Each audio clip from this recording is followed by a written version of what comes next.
Do you like music like this? Great music all the time. Or like this? The music you love. Maybe this. Great music that makes you want to turn up the volume loud.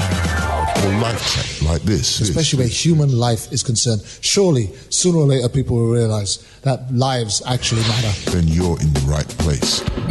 Keep it locked to World Jam Global, where music is harmony. Music 24 hours a day, 365 days a year. Yeah, I'm a World Jam. Hotter than them.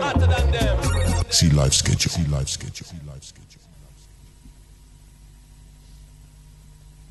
Dr. Feel Good. You know, say I make them people I feel too good when you play music like this. You play the music, you're too good. Alright, here one. Drop it again, Dr. Feel Good. Drop a song there again. Make them feel good and done now, man. Oh my gosh. Radio Cardiff's Big Night Out, their 10th birthday fundraiser at the Temple of Peace and Health, Cathays Park, this Sunday, 8th of October, 6 p.m. till late. Special guest DJs. Yes, Bobby Smooth. And yes, it's me, myself, Dr. Feelgood, coming back to Cardiff after 20 years. Playing music like this.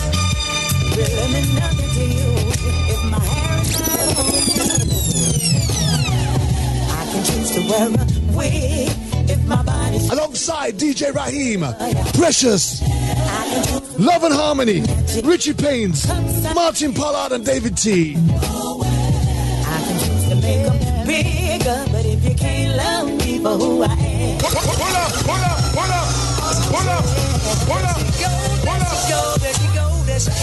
I'm going to be playing you the best in rare grooves, lovers rock, soul and R&B, classics for music connoisseurs only. Talking to you, I'm just feeling so good. I just want to say, yeah. She gonna be the one,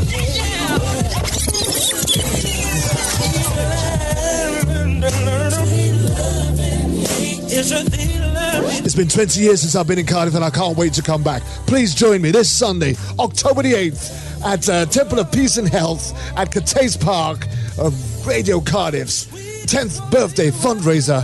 It's the big night out, ladies' night out. We'll see you there.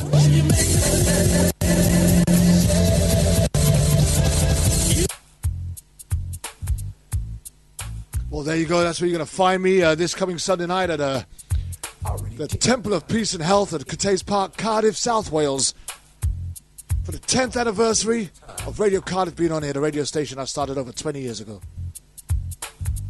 Stand by, I'm going to be coming up with an absolutely shocking show, Crime of Convenience, with my special guests, Monica Jackson, Katie White, and Katina Lowe. Stand by, I'm going to be with you very shortly.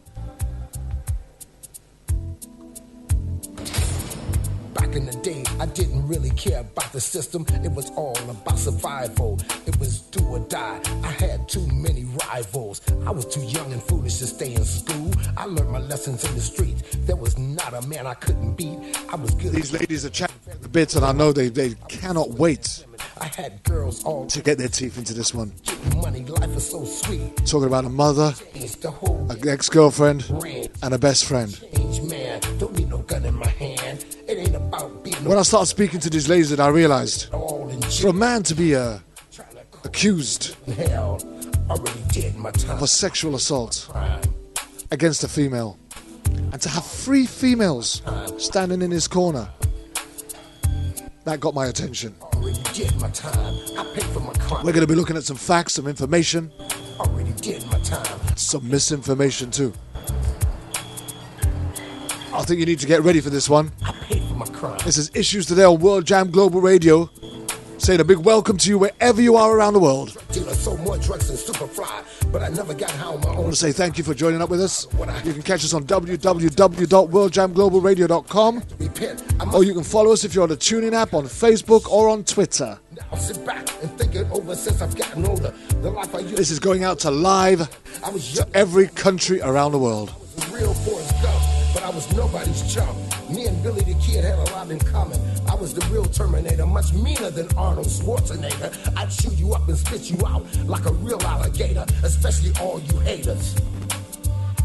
The opening statements are going on right now. He could be facing life in prison. Well, I think we've had I'm going to have a good introduction now, and I think I'd like to take this opportunity to introduce her to our first guest.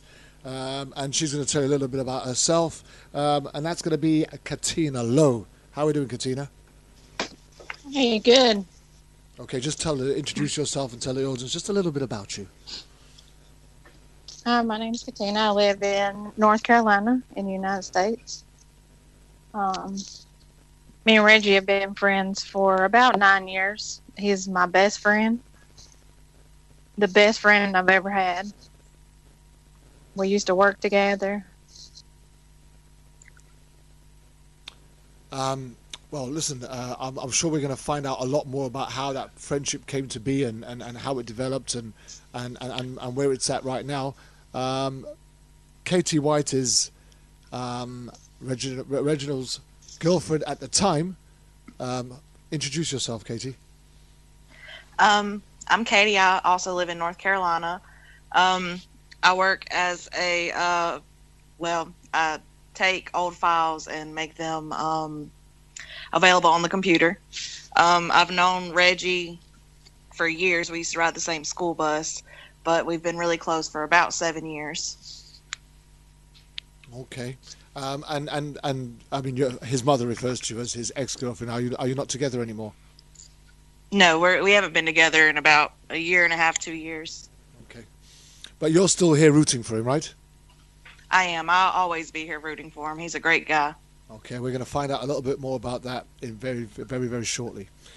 Finally, and I bet she's champing at the bit as she can't wait to get her piece in, but it's his mother, Monica Spencer Jackson. Hi, Monica. Hi. Come on, introduce yourself. Tell us a little bit or a lot about you. I'm Monica Jackson. I'm Reggie's mother. I moved to North Carolina maybe 15 years ago to try and give my sons the opportunity to have a better life. I'm a hospital worker. I've been working at the same job for 15 years since I've gotten to North Carolina. And been married 13 years. And that's basically it. I moved here. Oh, sorry. No, you carry on.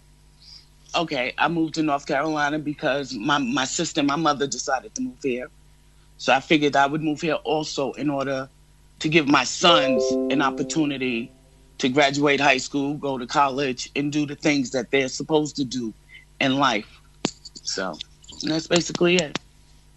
I kind of assumed that when you moved to North Carolina, you was never expecting to find yourself having to fight for your son's freedom. No, okay. Not at all. Your son was charged and convicted of a very serious sexual assault. But before we talk about the charge, the conviction, or the trial, tell me a little bit about Reginald. What kind of a child? I mean, as his mother, what kind of a child was he? Tell us a little bit about Reginald, please.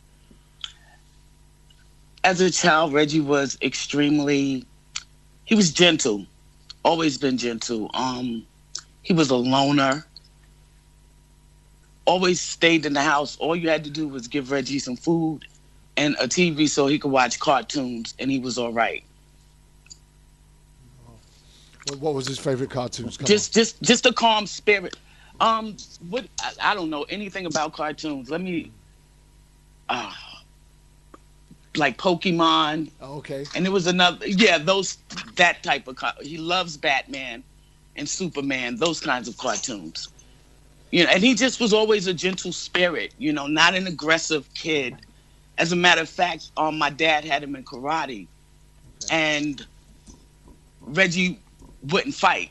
So my dad had to take him out of karate. Or if my dad took him to the park. Yeah, I mean, he was having a competition one time, and it was up against a girl, and the girl was beating his butt. And the sensei said to him, Reggie, come on, you have to fight.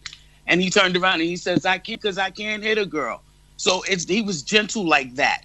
My dad would take him to the park. Instead of him playing, like kids play at the park, he would want to sit on the elephant all day. So he's always been like just really laid back and easygoing. So, as he started his school years, what kind of a pupil was he? He never got into trouble. He wasn't a go-getter. You know how some children are scholars where they just, it's about education and they get excellent grades. He wasn't one of those kinds of students, but he did what he was supposed to do, and he never got into any trouble. So I never had to keep going to the school because he got into fights or he was acting up or playing hooky or any of those things. He went to school and did what he was supposed to do. Wow, so then it must have come as an absolutely complete shock when all of a sudden he had this charge leveled up against him, right? Yeah. Okay. Yeah. Tell us a little bit about that. How did that all come to start? How did that come to be? What happened was we had moved, and the place we moved into was smaller than where we were living. So you had 4 adults packed into a smaller apartment. So Reggie decided that the space was too small. So he wanted to go on and room with some guys that he had went to high school with and graduated with. So I explained to Reggie, I said, I'm not comfortable with that because I knew the guys from the previous place we lived. And I told Reggie, I said, you make enough money, save your money and get yourself a place. And he said, nah, Ma, it's fine. Let me try it. So he moved on over there, and that was maybe in November.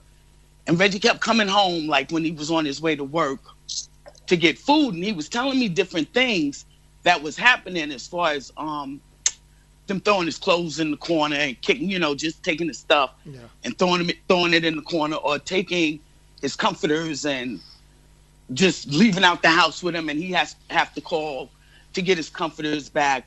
And I said to Reggie, I said, look, anytime someone does not respect you or your stuff, it's time to go. Just come on back home. So he said, well, after the holiday, Ma, I'll come home. I said, okay, no problem. So on January 2nd, a girlfriend of mine had called me. Well, let me back up. January 2nd, I came in the house and Reggie was laying on the couch. I said, oh, so you moved back home? He said, yes. So he went on to sleep because he had to work that night. So later on that night, a girlfriend of mine called me and she started talking to me about somebody that she went to high school with and all this stuff. And I said, stop beating around the bush, get to the point. She says, rape. I said, rape? She said, yeah. She said, Reggie's been accused of rape. And I'm like, wait a minute. So she said that the girl's mother tried to get in contact with me. I said, well, I don't have no messages. So my husband looked in his messenger and seen a message from the girl's mother. So I called my youngest son, because my youngest son was out having dinner.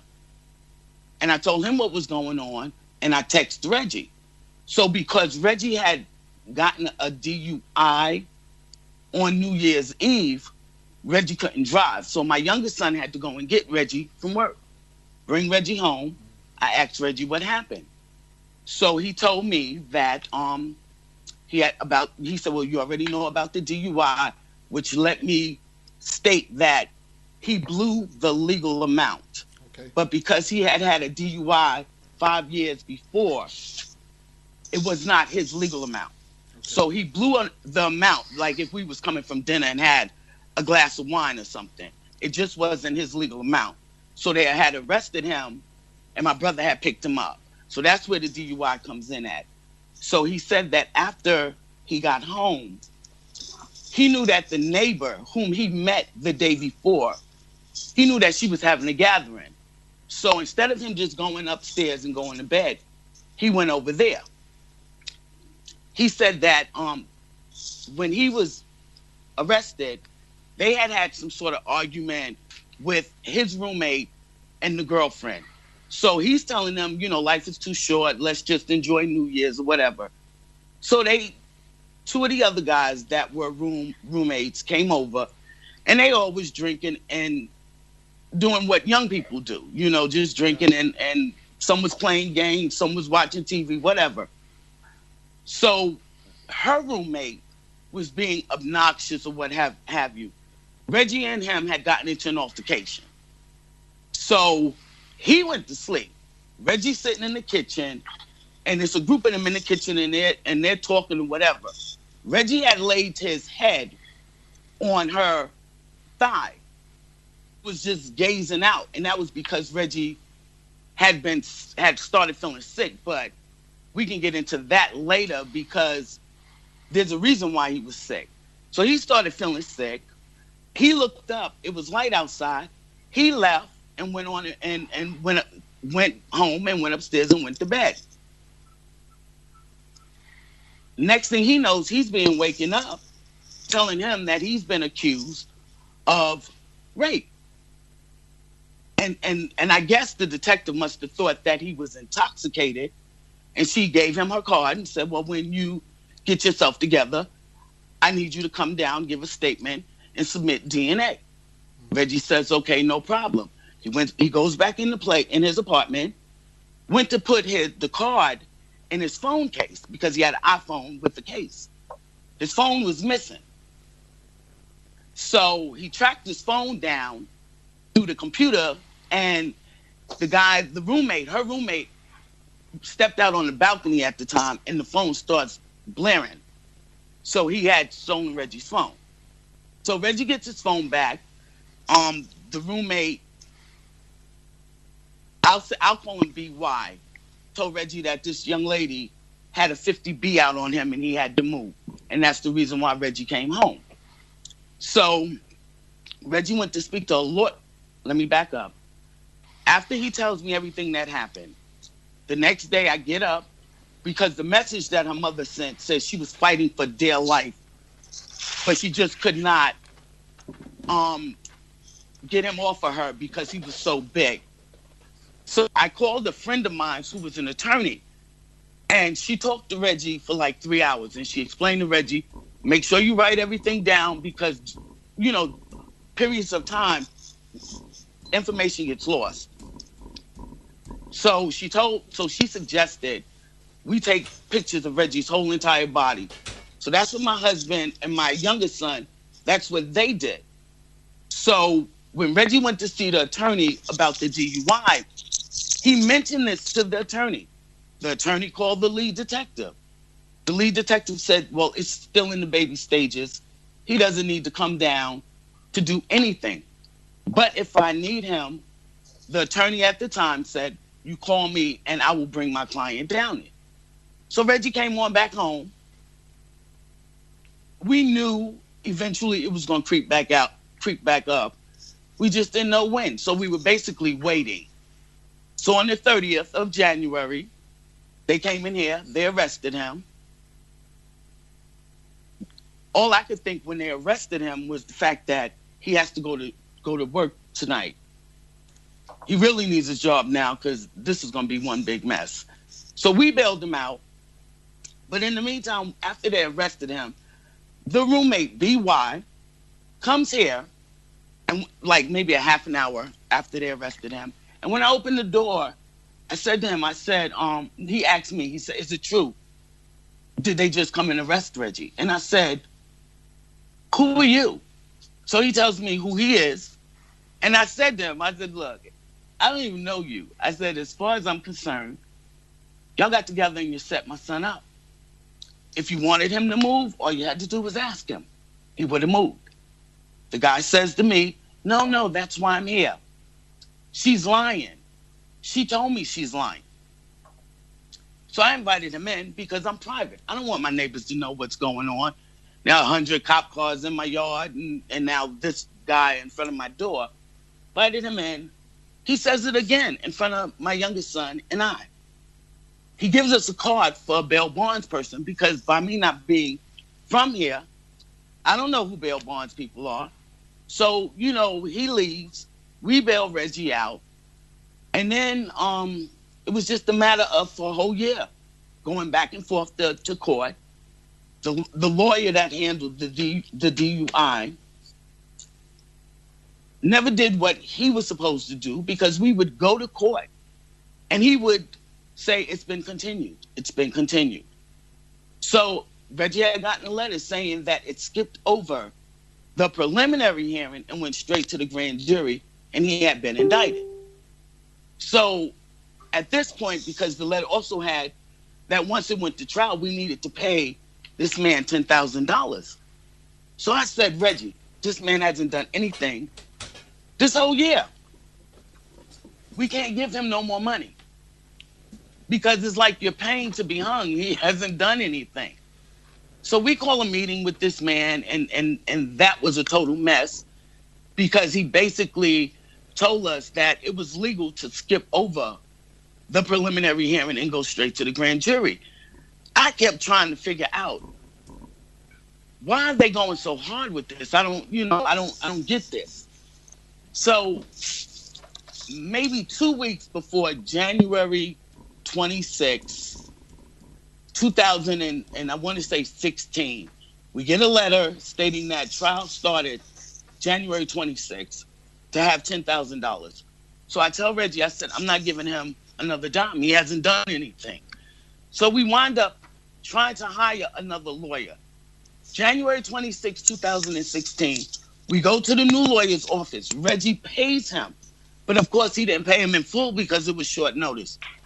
Get to the court. The judge tells Reggie he can't get another lawyer.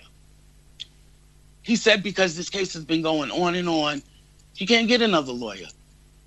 Unless you pay that lawyer in full today, or you represent yourself, or you get a court-appointed attorney. So Reggie fills out the paper to get the court-appointed attorney. They give him the attorney that he just fired. So later on that afternoon, we went to the other attorney's office to get our money back. But he said he could take the case. So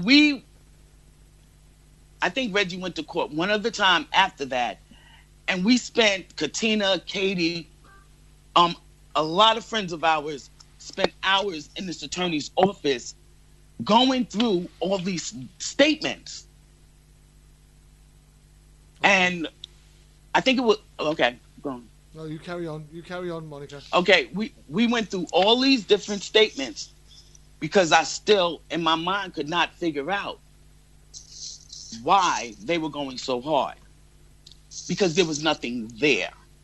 You know, they couldn't submit any DNA because there was no fluids nowhere on this young woman. Not on her, not in her house, not on her bedding, nowhere.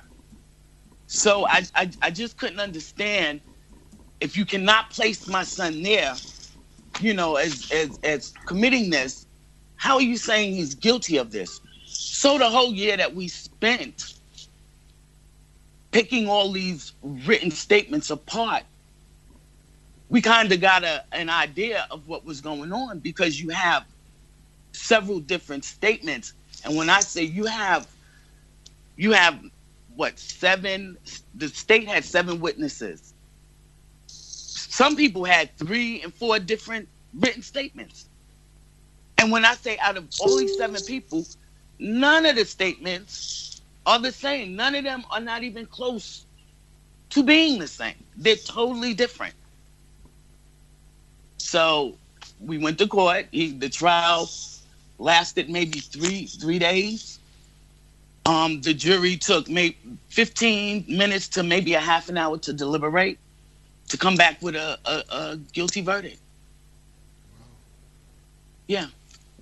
So, I mean, that whole scenario, as you explained it, must really take you back, because it's describing somebody that you don't know. Right. Okay.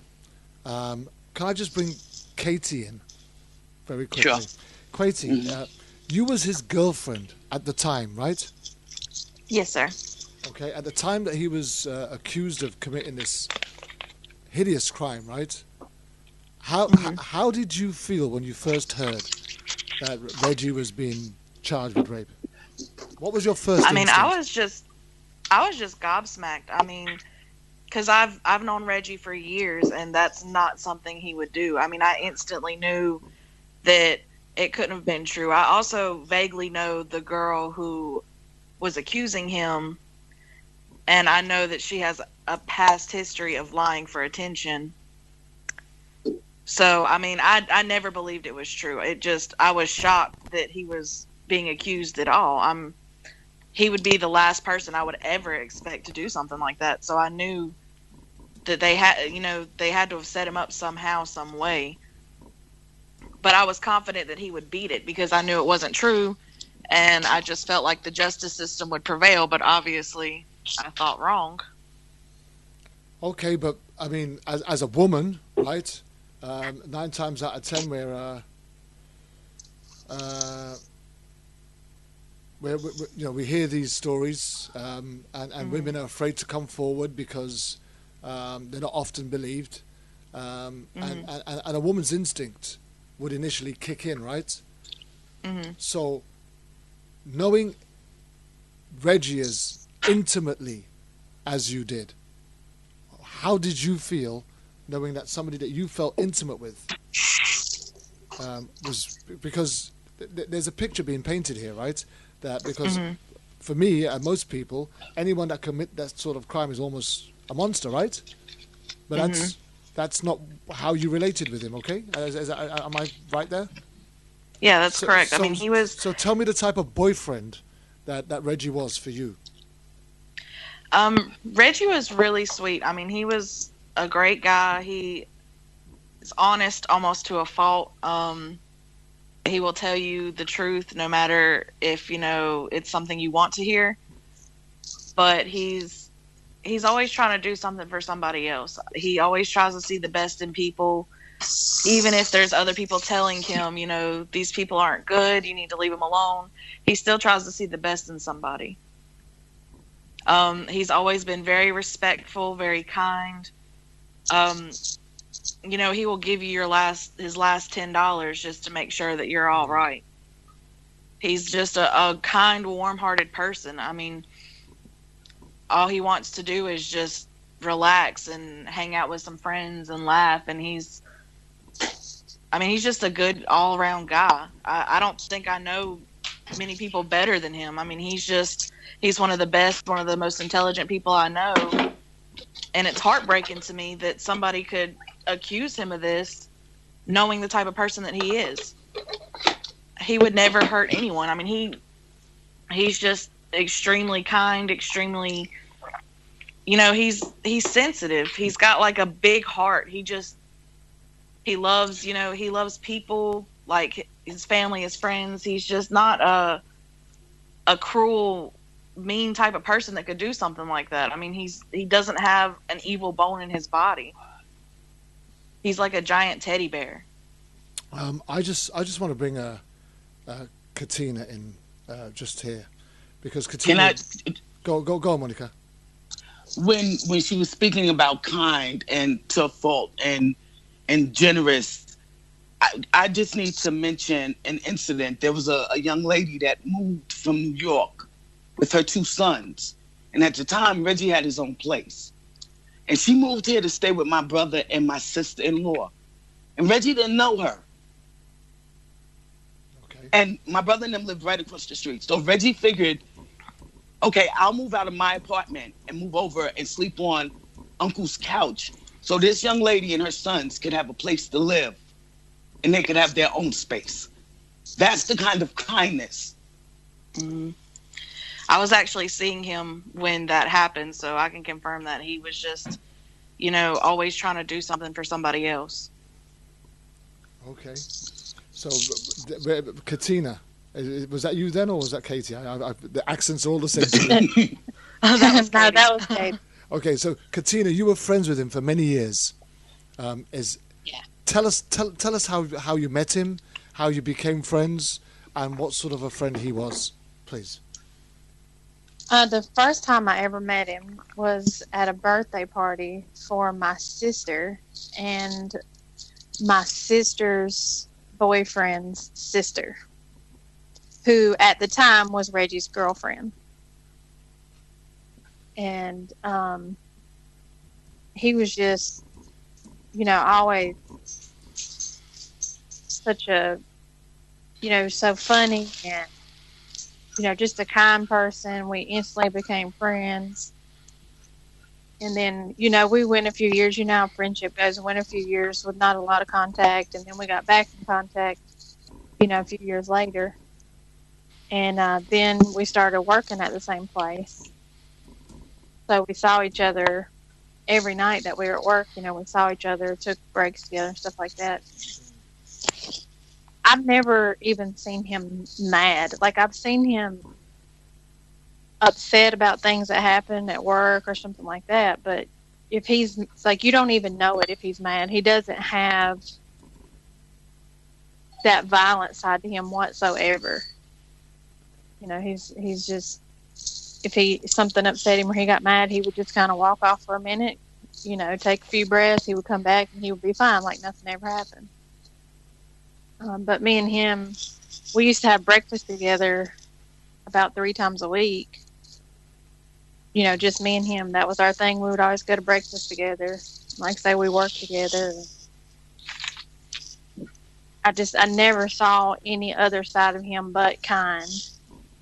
Gentle, funny, fun-loving, easy-going, kind of laid back. That was just his personality. As we begin to build this picture, you begin to wonder how a guy, I can only go by the photograph that I see, and I would see him as a kind of teddy bear kind of guy, That's exactly how to describe him, just like a big teddy bear. That's the kind of guy I see, and I don't even know him, but it must be one minute. I want to just go back to Katie a minute. 1 minute, you're with this guy who you think the world of. I'm not going to proclaim how much you were in love or not in love. That's not my place. I don't know what the relationship was like, but you obviously thought a lot about him. And if you didn't, you wouldn't be there fighting his corner now. Now all of a sudden, everything is thrown up in the air now because he's looking at a very serious sexual assault. And I'm quite sure that there were whispers in and around the place. Did everybody think he was innocent, or were there people in your ear going, well, you better be careful with that guy because, how was that? Everybody that I know that knows him, they all knew he was innocent. There was never a question of it. I do have another friend that does not know him well, and she tried to tell me, well, why would this girl lie? That doesn't make sense. But then when she found out who the girl was that was accusing him, her tone instantly changed. And she was like, oh, I know that girl. I went to school with her. She used to do things like this in school all the time. She's always lying for attention. Wow. So I get that. I get that. You could be hearing something about somebody and it just sounds, everything sounds like it's supposed to fit into place. And then you mention the name and it's like, oh, okay, yeah, I get that. Mm-hmm. Wow. So you was convinced from the get-go. There's never been a doubt in your mind that he's innocent. Yeah, there's never been a doubt in my mind that he's innocent. And the same roommate who Monica was telling came to her house, I had left some of my things at the apartment Reggie was sharing with him. And after it all was said and done, I went to the apartment to pick up my things because he wasn't allowed over there. And as soon as I opened the door, he was telling me the same thing. He didn't do it. I hope you don't believe it. She's lying. She's lying. And I was like, I already know she's lying. I know Reggie. I know he's not capable of doing something like that. Okay. I mean, he's got the utmost respect for women. I'm hearing that, and I'm hearing that coming from the mouths of women. And did you two, Katina and Katie, did you guys ever get a chance to get up in court and speak on his behalf at all? Yes. Yes, we did. Yeah, we were both character witnesses for him. Wow, and they still didn't listen to you? No. Well, I hope somebody's listening to you now. I just want to go back to Monica now because Katie, you've kind of hit on a spot here, and it's some place that I want to go, and I think only Monica can take me there right now. Most respectfully, this individual that cried rape, that everybody's saying from past history had a known reputation for seeking attention. Tell me more about her. As far as what? Well, let's go to the night, for example. What was going on for her that night?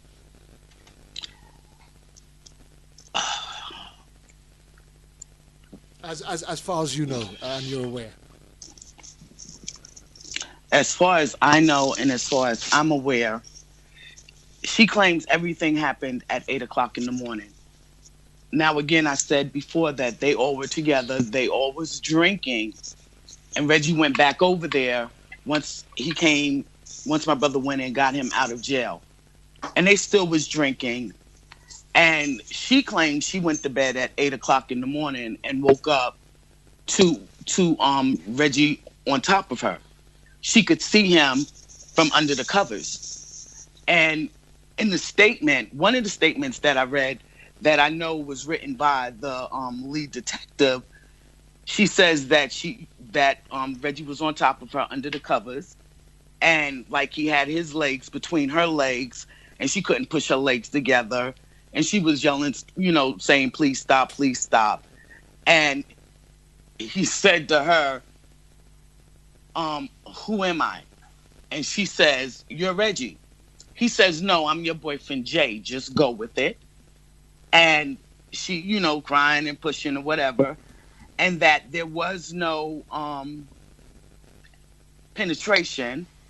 And that he finally got off of her, sat on the side of the bed, put his clothes on, and left. She jumped up and locked the door. But then in the next paragraph, it states that he said, let it happen.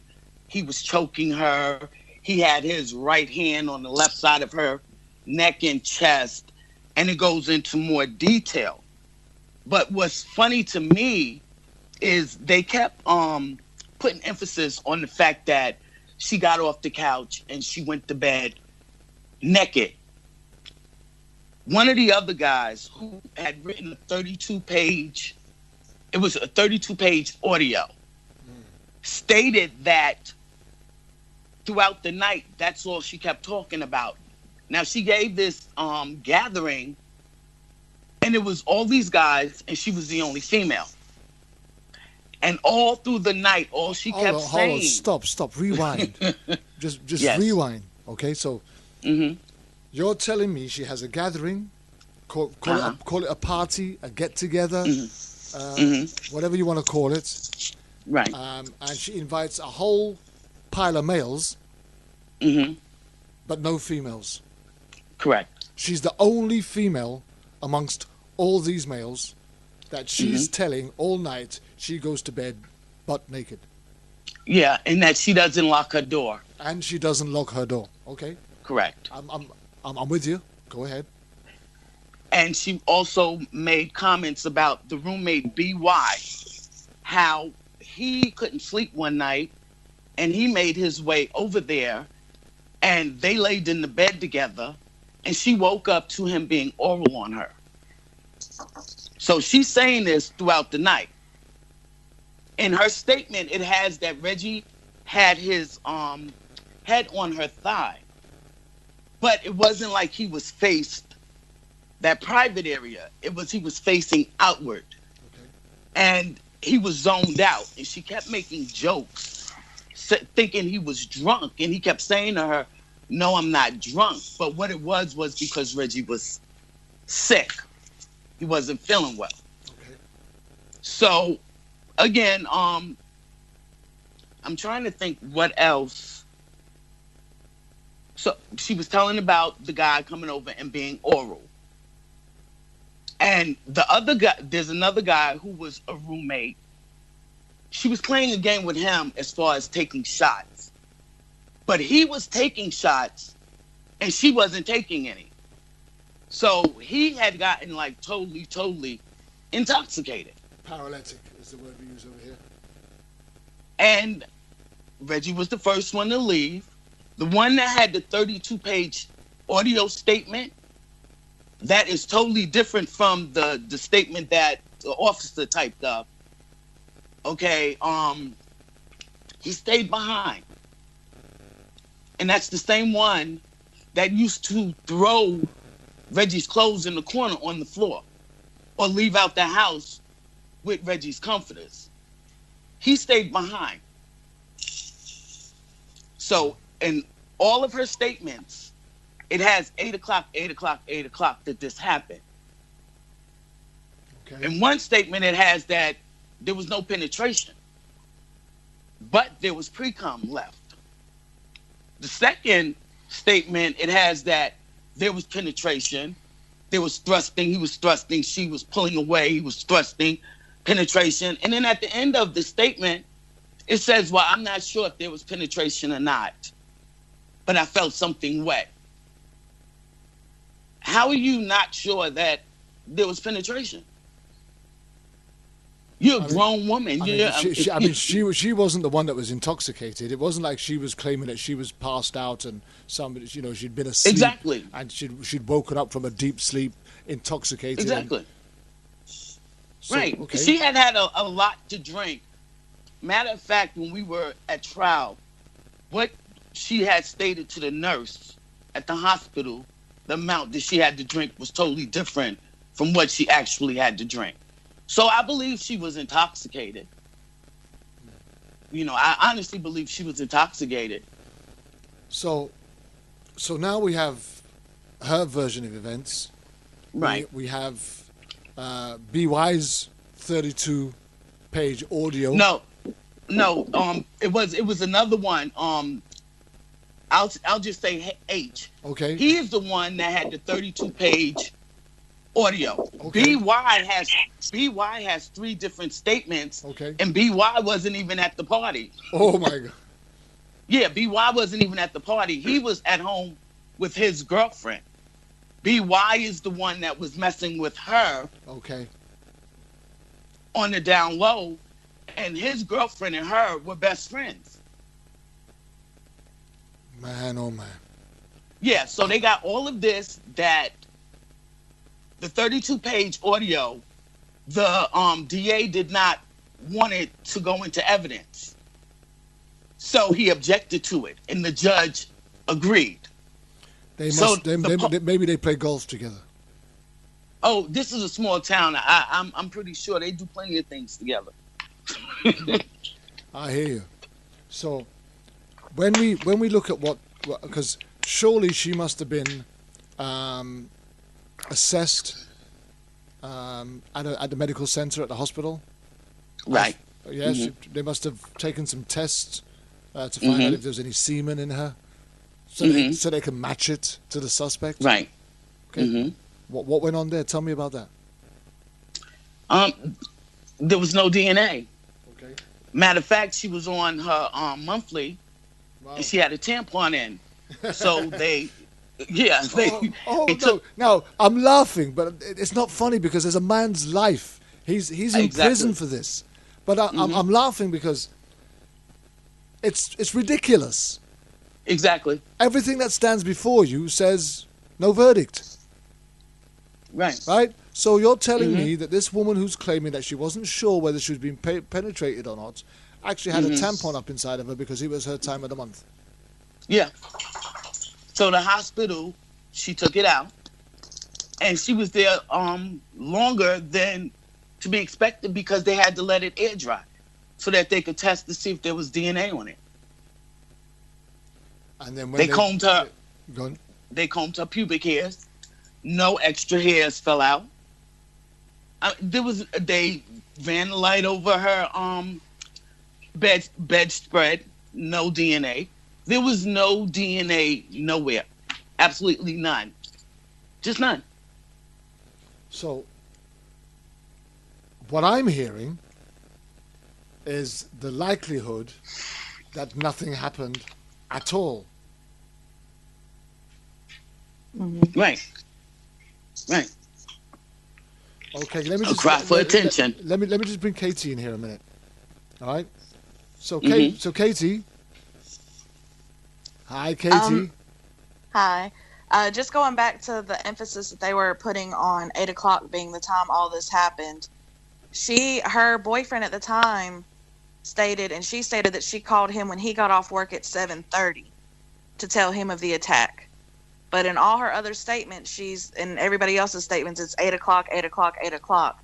So according to her and her boyfriend at the time, she called him 30 minutes before the supposed attack even happened. So, did anybody challenge this timeline? Yeah. Mm-hmm. Yeah. Can I speak about the timeline? You get right in there, Monica. Okay, she said everything she says happened at 8. H, we'll call him H, the one with the 32-page audio. He said that they left her house between 7:55 and 8 o'clock. He knows because he's a stickler for time. He looked at his watch. He said when he got over to the apartment, and he said Reggie was the first one to leave. When he got over to the apartment, that Reggie was looking through his phone, trying to find a booty call, and Reggie started ranting about this DUI. And then Reggie said to him, well, I'm going to see if Mia, if she wants to cuddle. And that was between 8:05 and 8:10. Okay. And that Reggie was gone for 45 minutes. Then Reggie got back at 8:45. Now, if she's saying everything happened at 8 o'clock, but her boyfriend, in his statement, he states that he was at work. She called him at 7:30, hysterical, saying that she had been attacked and raped and all of this other stuff. He said he rushed right over there because he only worked 5 minutes away. So if he left work at 7:30, she called ranting and raving or what have you, saying that she had been raped and attacked. Even if you wanted to be conservative, by 7:40 he would have been there. Right. So how did it take place at 8? It couldn't have taken place at 8.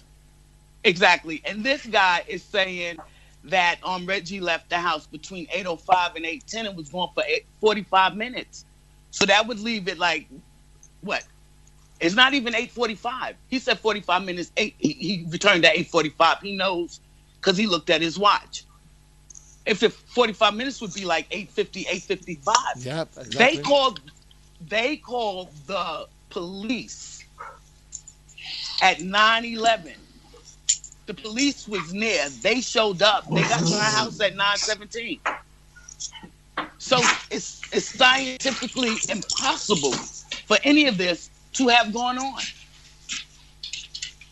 Scientifically impossible. So why would you be in such distress, right?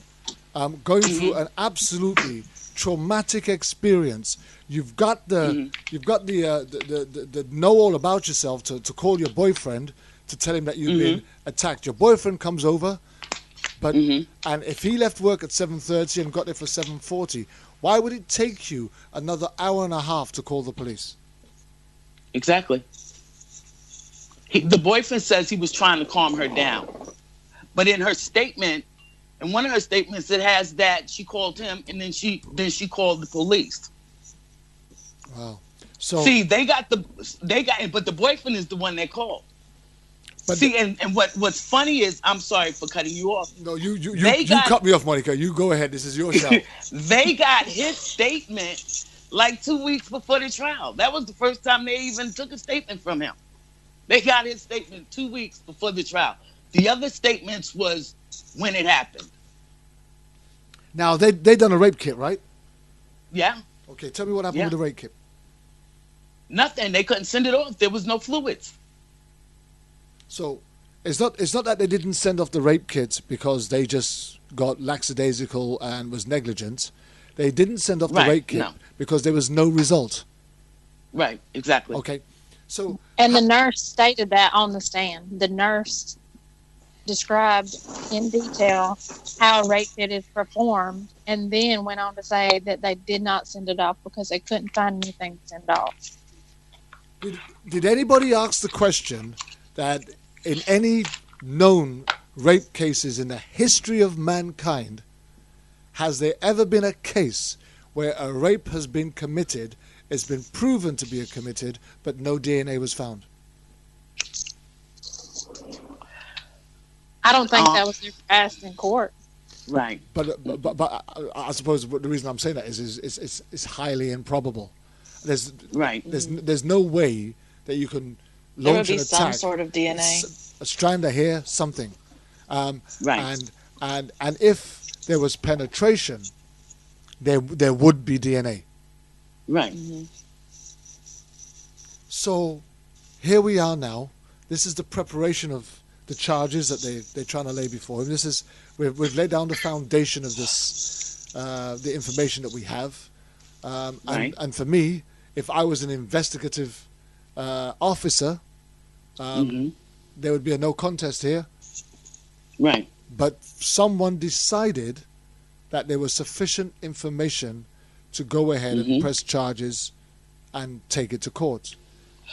Right. How did they get to that place, that position, that decision? Come to find out. Go ahead. Okay. Come to find out, the lead detective in the case knew her. They had a relationship because she was her SRO officer when she was in high school. So the police officer... Hold on. Wait a minute. Wait a minute, right? So we got a case here where you got a woman crying rape, right? The hospital have found no evidence whatsoever to suggest that an attack even took place, right? You got a young man's life in the balance, about to be tossed and turned all over the place, and she gets her friend, because that's what you call it, right? And he decides we got a case. It was a her. Yeah, she decides because the lady police officer that escorted her to the hospital, she requested and asked the officer to call this lead detective. And the lead detective came to the hospital. So who did she ask to call this detective? The police officer, because, of course, with a situation like that, there was a male officer that showed up at the house. He took the statements, and then he called a lady officer to come to take her, to escort her to the hospital. Okay, well, we can understand that because in a rape attack, a woman is not likely to want to be with a man. She's going to want to be a female. But did it have to be somebody that she knew? Was there no other females on duty that night? Well, the female officer that actually came and escorted her wasn't the detective she knew. After she got escorted, she asked the officer that escorted her to call the detective that she knew. So she specifically requested that detective to be put on the case, basically. And who in their right mind allowed that to take place? This county. Okay, so did nobody not see that there was a conflict here? I'm sure it was seen, but this is a very small rural area, and typically about who you know, not what you know. I get the fact that it was a small area. You guys have told me in all your introductions that it's a small town. I get all of that, but surely the town can't be that small where there's just a sheriff and an officer, right? No. But what happens is, it's one of those towns where they have the old boy network and everybody's related, and there's a whole bunch of corruption here and a whole bunch of cover-ups. Just messy. Tell me what was like making up a murderer. What was Reginald's state of mind at the time that they were looking to push it to the court? Was he just thinking, "Oh, mama, this is going to be all over very soon. I'll be home"? No, he was calm, and because he was out on bail. He had been out on bail for like 2 years. So he leaded a normal life. He went to work every day. Him and Tina went to have breakfast. And his spirits, they weren't high. I can imagine that when he went in his room, he was worried. Yeah, you got something hanging over you like that. You ain't going to just sleep easy every day. But he basically said, let's enjoy this time because we don't know what tomorrow is going to bring us. So let's just make the best out of what's going on now. No pettiness, no disputes. Let's just enjoy this time because we don't know what's going to happen. Okay. Even up till when we were going to trial, I kept saying, it's going to be all right, Reggie. It's going to be all right. Okay, let me bring Tina in very quickly. So, Tina, during this 2 years while he was on bail, you guys carried on hanging out, going for coffees and breakfast, etc. You must have had many moments where you discussed the case, how he was feeling and how it was progressing and what his thoughts were on the matter. How was he during this time with you? Pretty much he was just his normal self. You know, we really weren't that concerned with it because we knew that they had nothing. You know, we knew that they had absolutely nothing. So in our minds, there was no way that they could convict him because we knew they didn't have anything. Did you find yourselves? Did you find yourselves making jokes about it over breakfast? I wouldn't say jokes. I think I was more worried about him. I mean, I was more worried about it, I think, than he was. He was always, you know, because he knew in his mind, he's like, I didn't do anything, so they don't have anything. There's no way. Was he angry? Was he angry? Was he angry at all? No. So I was getting angry about it, and he would tell me. You know, because that's how he is. He would tell me, there's no need for you to be angry about it. I say, but it makes me angry because it's a lie. You know, I don't understand. And I said to him, I don't understand why you're not angry about it. Wow. And that's just the kind of person he is. What was his thoughts and feelings towards the supposed victim during all of this time? Since the incident supposedly happened, that girl has had a lot of health problems herself. Mm-hmm. She had Monica can tell you better, but I believe she had stomach cancer and had to have part of her stomach removed since the incident supposedly happened. And so, you know, our thoughts were, that's kind of, you know, if you believe in karma, that's, you know, that's like karma. That's her karma because she did this bad thing. You know, not that I wish bad on anybody, but it's kind of like we're seeing karma come back into play because this has happened to her, you know, because she's lied about this whole situation. And me and him had talked about that, and like he still, because he is such a, you know, he has like such a soft heart. He felt bad for her because of the things that she was dealing with. And I even asked him, like, how do you feel bad for her when she is trying to ruin your life? How do you feel bad for her? I'm almost getting angry for him myself, really, you know. We all were, except him, it seems like. But that's just his nature. That's how he is. But here's the thing: when you have somebody who knows that they're innocent, no matter how heinous or hideous the crime or the offense or the allegations are, there is that hope in you that somebody's going to just see sense in a minute and this thing's just going to go away, right? Exactly. So I think that's what he was thinking was going to happen, was that, you know, it would all come to trial and that they would show that there's nothing there. And I think he truly thought that it would, you know, there would be people out there with sense that would see the truth and do the right thing. So as the case was getting closer towards coming to court, obviously evidence was being made available from the prosecution to the defense. So as he was having his meetings with his barrister, solicitor, whatever you refer to back there, the guy that was representing him, you'd be finding out a little bit more about what was building up. How was he responding to that? Because as he was looking at these statements that were being made, surely he would, you know, be seeing what was being made up and what was not being made up and who was making it up and where the making up was coming from. He still was the same. You know, as we started digging, and it was everybody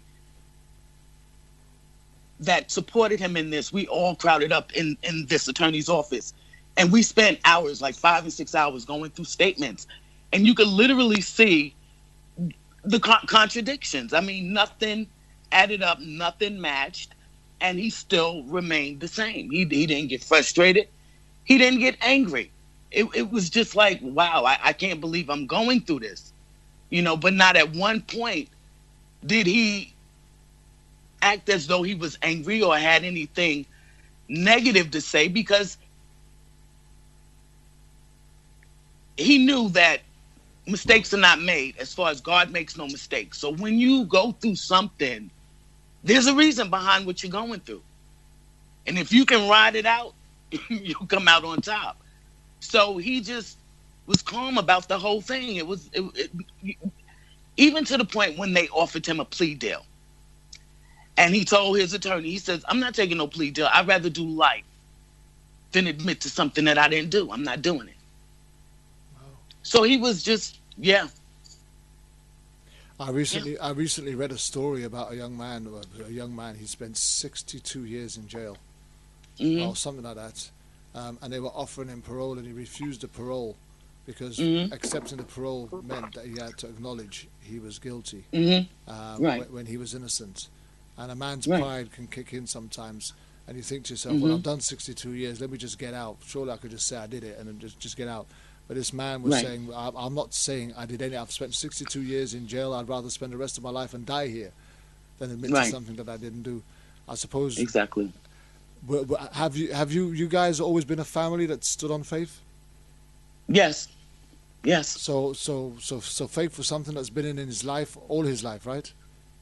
Yes. So he knew that God was with him no matter what, and people still make wrong choices, but God's still with him. He knew that the universe. See, I'm more of a God. He's more of a spiritual, the universe. He knew that the universe. Yeah. Okay. So here we are now. Katie, you're his girlfriend. You guys are watching this thing develop. Now he's getting ready to go to court. Are you thinking to yourself, well, this is going to be all over any time now? I mean, I honestly thought that he was going to be acquitted. I mean, I thought that there was no chance. I mean, all the statements were contradictory. There was no physical evidence. And I thought he was going to be acquitted. And I believe he thought the same thing as well. Mm-hmm. But he was just kind of, I mean, he's kind of a what's done is done. I mean, I'm not going to stress about it because I can't, being upset and being mad about it isn't going to change anything. So he just kind of tried to take it in stride. And I was shocked when they came back with a guilty verdict. So, I couldn't understand. Leading up to the trial, was he on remand or in custody, or was he out on bail? He was out on bail the whole time. Because it's very rare they keep somebody who's charged with such a serious offense out on bail, right? Mm-hmm. I mean, normally you'd expect them to be in custody. But anyhow, so now we get to trial. Did she take the stand? She did. Talk me through it, Monica. Because your blood must have been boiling. It wasn't. I was extremely calm because from the beginning I knew that Reggie didn't do this. I knew that this was a young woman, that there had to be some other issues there. So I wasn't, but she said the same thing in her statement about it happening at 8:00 and describing the incident that took place. And then she made the comment about that her boyfriend was the only one she was sleeping with at the time. And, of course, if you have a jury that looks a certain way, people was feeding into that. And especially if certain things are left out. So when they brought out the part about her sleeping with B.Y., the jury was dismissed. Come again? Sorry. Come again? Because Reggie's trial lawyer tried to get that 32-page audio into evidence, and the DA denied it. He objected to it, and the judge went with that. So the only way, I guess, because the attorney was so frustrated, because she said, well, the boyfriend was the only one she was sleeping with, he put her back on the stand. But the jury had to be dismissed and brought out the fact that she had been sleeping with the other guy and was best friends with his girlfriend.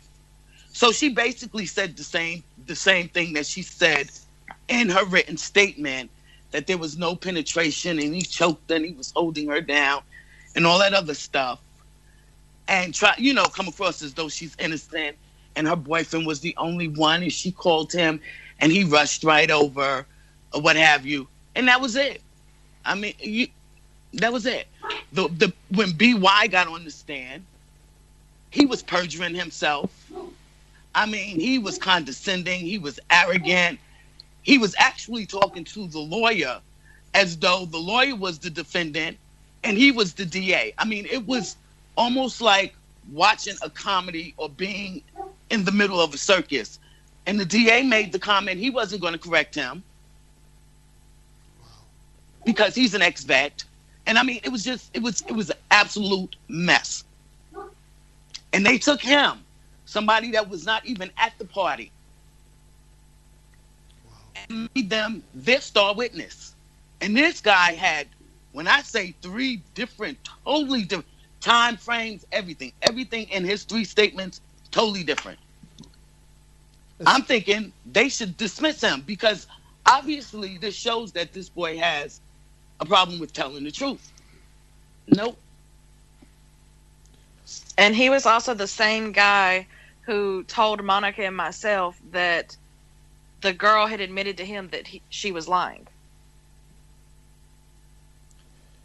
He was the same one who said that. I know, it's messy. He was supposed to be on Reggie's side, helping Reggie. He was, adamant that she was lying, and then 2 weeks before the trial, he flipped to the prosecution side. Mm-hmm. Yeah, the first time that we all got together in the lawyer's office, he was there with us. That first time that we all got together at the lawyer's office, he came there. Mm-hmm. And he explained to the lawyer how on that night they had an argument because his girlfriend was getting wind of the fact that him and this young lady was sleeping together. He talked about how he had to start locking his door because he would wake up and find her being all on him, on top of him riding him, and this is the stuff that was in one of his statements. Mm-hmm. He had 3 totally different statements, totally different timelines, and this was their star witness. Wow.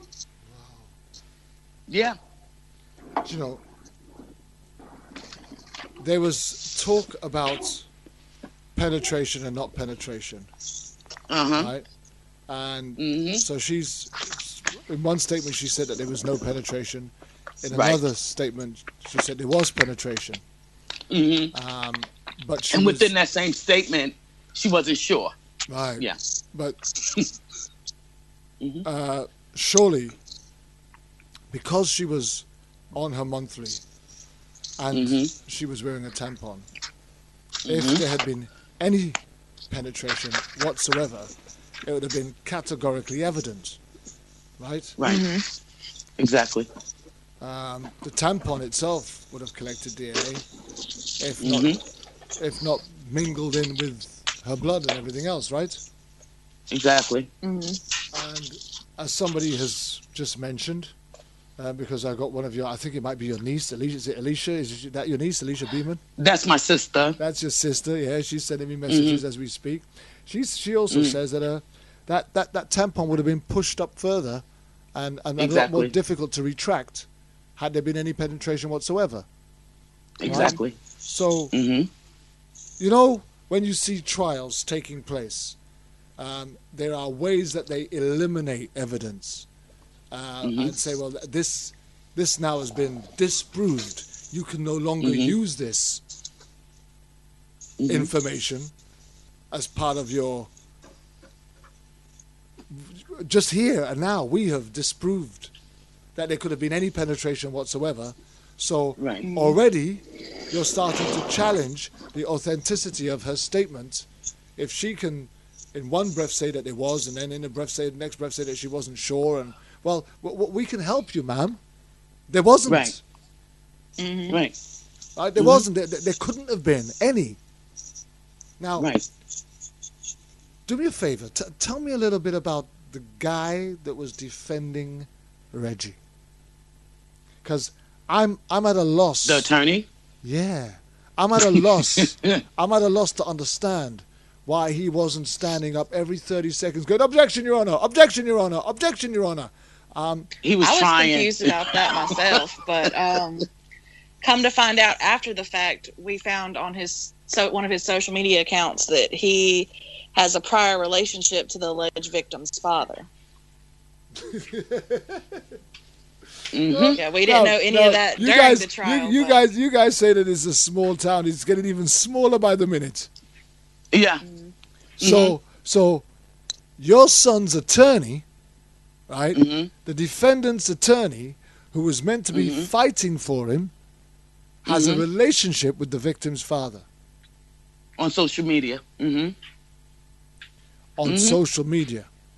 Right.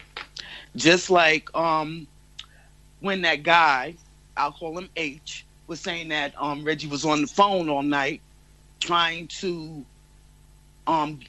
do a booty call, which I don't even know who uses that phrase anymore, but a booty call. I gave the attorney permission to subpoena my phone records because I couldn't get them. I called Verizon. They said, no, we can't give them to you. But if this is dealing with something legal, an attorney can subpoena them. Absolutely. The courts can subpoena them. I asked them, and this is a year before, subpoena, because Reggie called me and said, Ma, can you call Verizon? Because this is what I need. Because he's saying I was on the phone. I made 3 phone calls that night, which was, one was to Katie, I believe. One was to my nephew. My nephew and him was supposed to actually be going out that night, but my nephew changed his mind. One was to Katie. So it might have been 2 phone calls because I called him because I didn't understand why I couldn't get in contact with him for New Year's. So I made that phone call. So it was 2 phone calls. But this guy kept saying Reggie was on his phone all night, texting, trying to get a booty call. So Reggie asked me to get the records subpoenaed, and Verizon told me that I couldn't do it. An attorney would have to do it.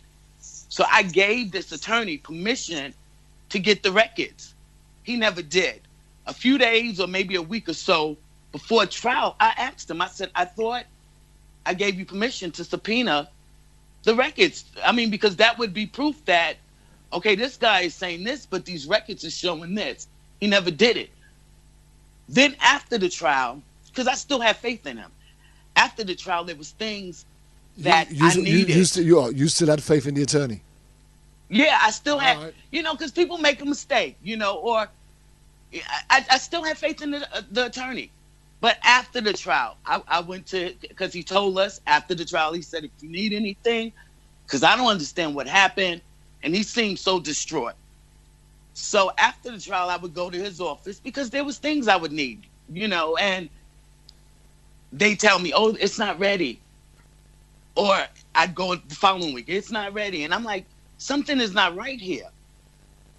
Something is definitely not right. And then we find out about the social media, and then it's like, I don't know. I know he didn't have what he needed as far as being represented. Wow. So, yeah. So, and then we also found. Oh, sorry. I was going to say, Katie. So one of the calls that he made was to you, right?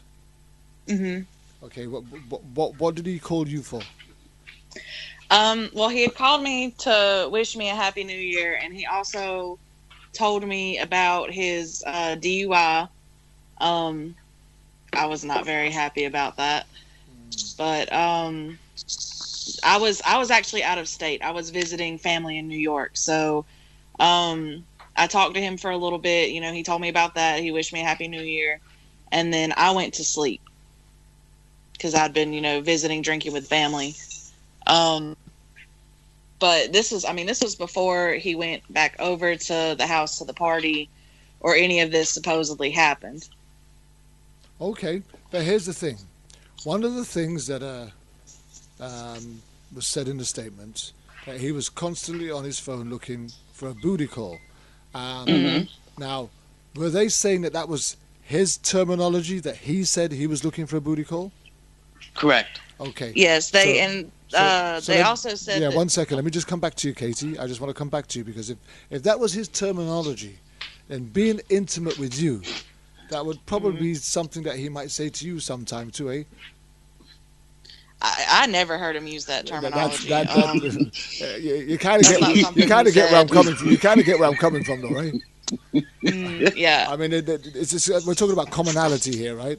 So, you know, I know the kind. If somebody said to me that my wife said this to them and it's not in her vocabulary, I would know she never said that, and there's nothing that you know. So when you heard them say that he was trying to get a booty call, right?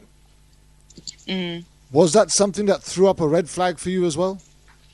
Yeah, I mean, because that's not something he would say. I mean, that's not, like you said, that's not in his vocabulary. That's not a terminology he typically tends to use. So, and then the person who claims that he said it, that right there let me know it was a lie, because they did not get along, and he didn't speak to this person. Okay. So the guy H, who had the 32-page audio about him, like that's the same one who claims that he said he was going to go cuddle with the victim, but Reggie would not speak to him. Reggie, anytime I was around them, Reggie acted like he didn't exist. I mean, they didn't like each other, so Reggie just stayed away from him, just didn't talk to him, didn't interact with him. I mean, so the fact that he's the one. Yeah, I'm going to come back to them two in a minute, but Tina, let me just come back to you, right? Because maybe his relationship with Katie can be perceived to be a fake, where there's certain languages but you was his friend and you would have breakfast with him, and if he was that kind of a guy, then that might be the language he might use in front of you. So maybe while you guys will sit down in breakfast, he might have been saying, well, you know, I got a booty call later on. Was that the sort of language you ever heard him say? No, not at all. And that's what I was going to speak up and say. You know, even if he didn't use that language as, you know, towards a girlfriend, he might use it, you know, talking to his best friend. But he didn't use that language at all, because he never said anything in a disrespectful way towards women whatsoever. And I guess this I guess this is what these kind of people just don't get, right? They don't get to understand when somebody's brought up a certain way, when somebody's made a certain way, when somebody's cut from a certain kind of cloth. There are just some things they just won't do. Yeah, and those people who know him, right, will the moment they hear it, they say that's not my boy. You ain't talking about my boy. That ain't what my boy will do. Now, here's the thing. Reggie must have had a lot of male friends. Right? What was his male friends' response to all what they saw and heard going on? The same as everybody else, just disbelief. Because that speaks volumes, right? Because and one of his friends was in court to be a character witness, also one of his male friends, and the district attorney was complaining because he had so many people who wanted to take the stand as a character witness. So, the district attorney spoke up and talked to the judge, and the judge would not allow any more people to come up and be a character witness for him. Wow. Because they said he had too many, and they didn't have time for that. They didn't even let a third of his character witnesses speak for him. No, there were so many of us, and only, I think, 3 of us got to go up there. That was it. But here's the thing. You're talking about somebody's life. And, exactly. And what was his attorney saying while the judge was trying to declare and decree that no more can come up and speak on his behalf? Nothing.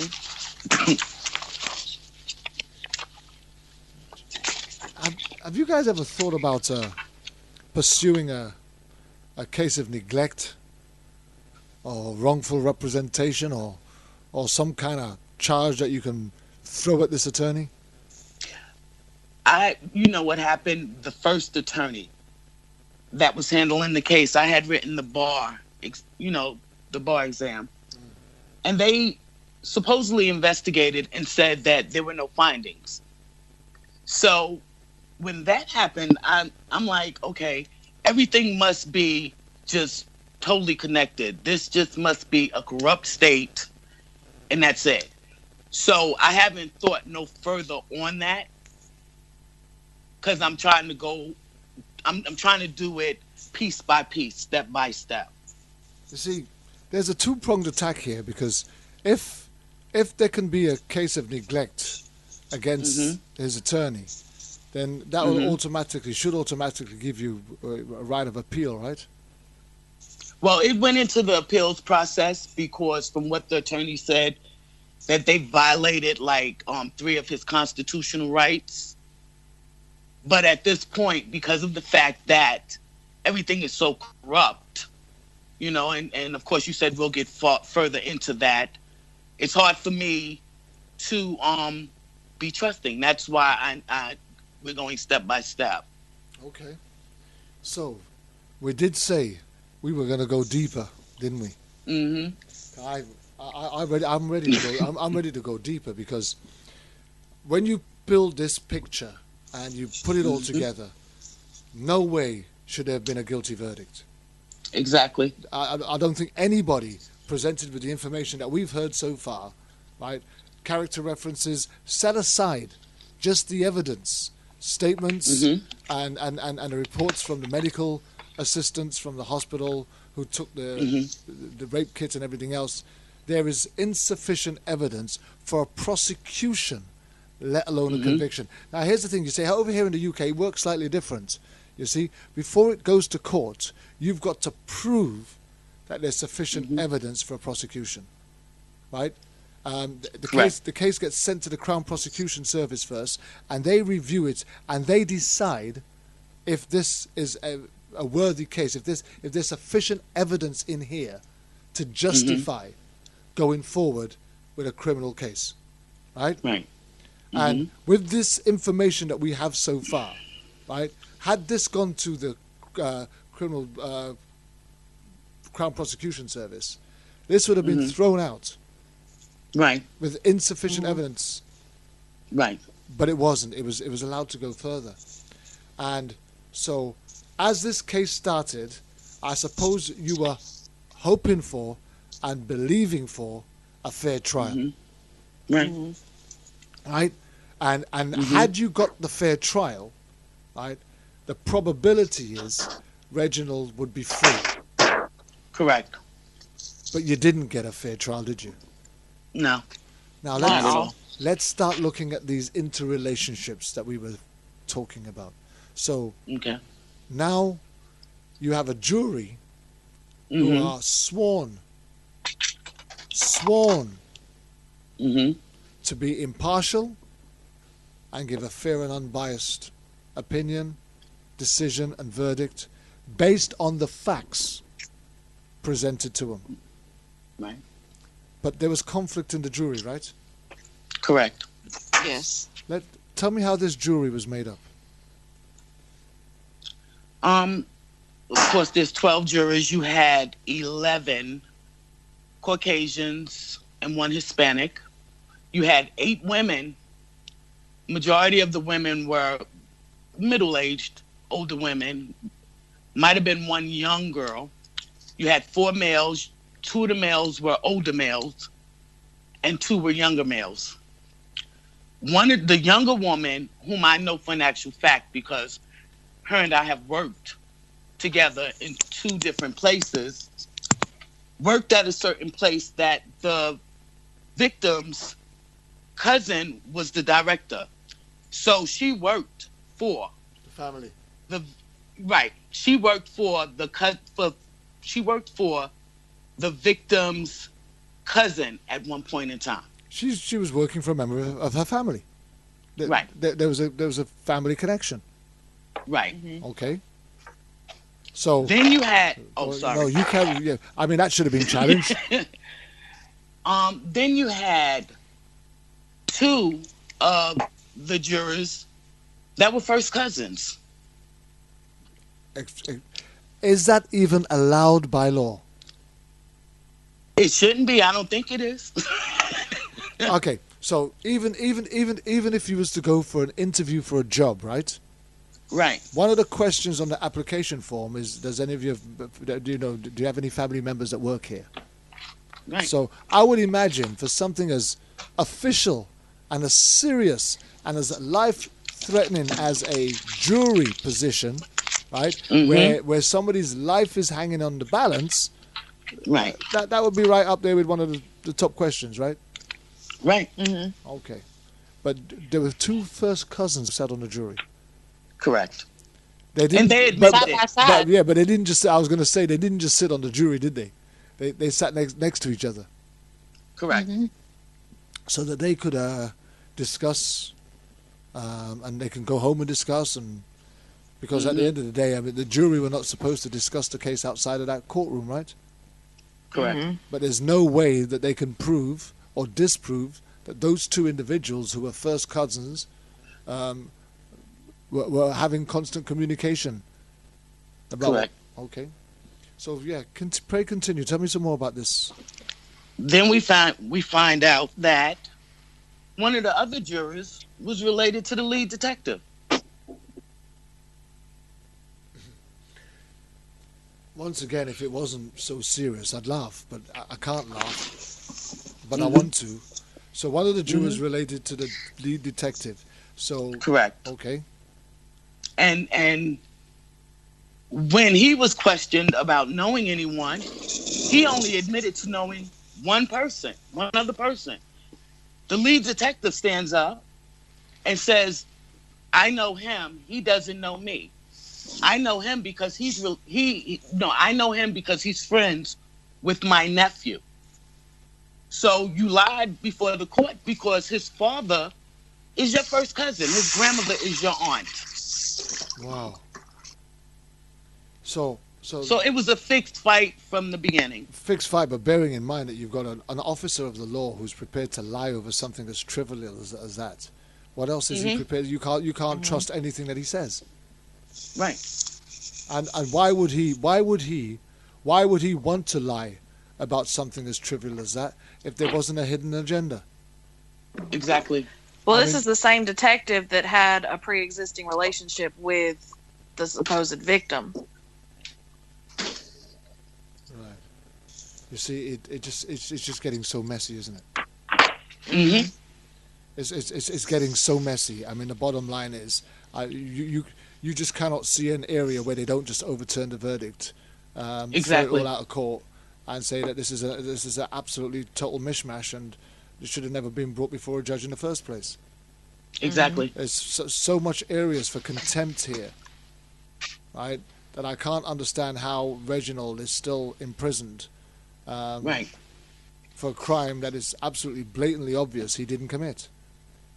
And if he had got his preliminary hearing that he was supposed to have gotten, it may not went that far. Do you know, part of what you say is that none of the... you didn't get any more character references to get up there? I would hazard a guess that if 1,000 people were allowed to go up and speak on his behalf, it wouldn't have made any difference. Exactly. Because, as Monica has quite rightly pointed out, it was a fixed fight from the get-go. What I don't get, what I don't understand, is what's everybody's purpose for this? That's exactly.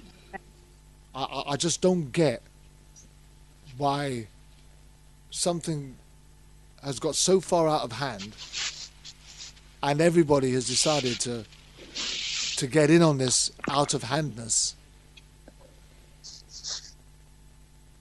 I don't. Exactly. I'm struggling to see what was their purpose. What was the purpose? Right. This is somebody's life.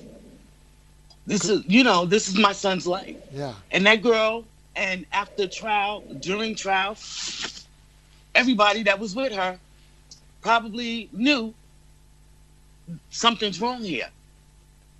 And I think it's our responsibility, if your kids are lying or doing something that is incorrect, we need to speak to them. So at what point did somebody say, this doesn't sound right? Maybe we need to question her and go over this again and explain to her the value of life. For me, that conversation should have been had before it got to court. Somebody should have seen that this didn't make sense. Exactly. Stevie Wonder, Ray Charles is dead. He could see this don't make sense. It makes none. Mm-hmm. And a whole family has been torn apart and broken, left to pick up the pieces and fight. How does that leave you guys feeling? I know it hurts. I know that in the end, it will be all right. I know there's a lesson to be learned because I always told Reggie, because Reggie is kind-hearted and he sees good in everyone. I would tell Reggie, everybody's not good. Everybody has the potential to do good, but everybody's not good. And you have to guard your life and be mindful on who you spend your time with.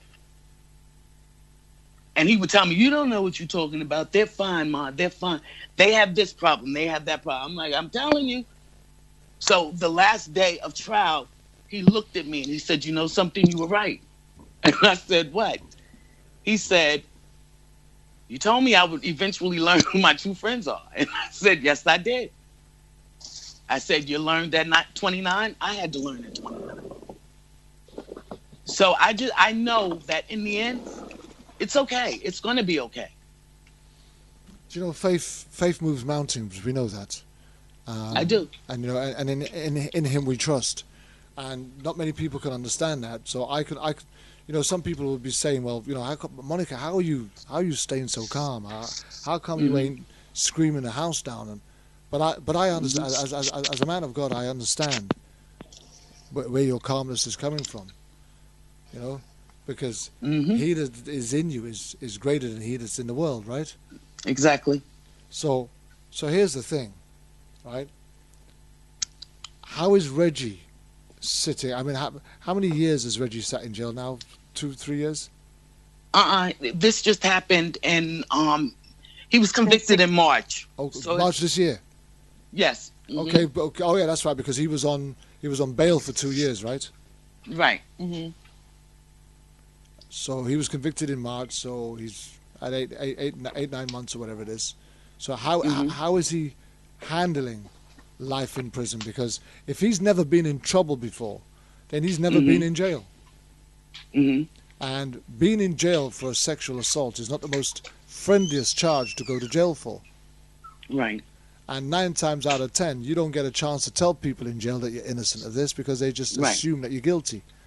How is Reggie coping with prison? He better than the rest of us. Yeah, better than the rest of us.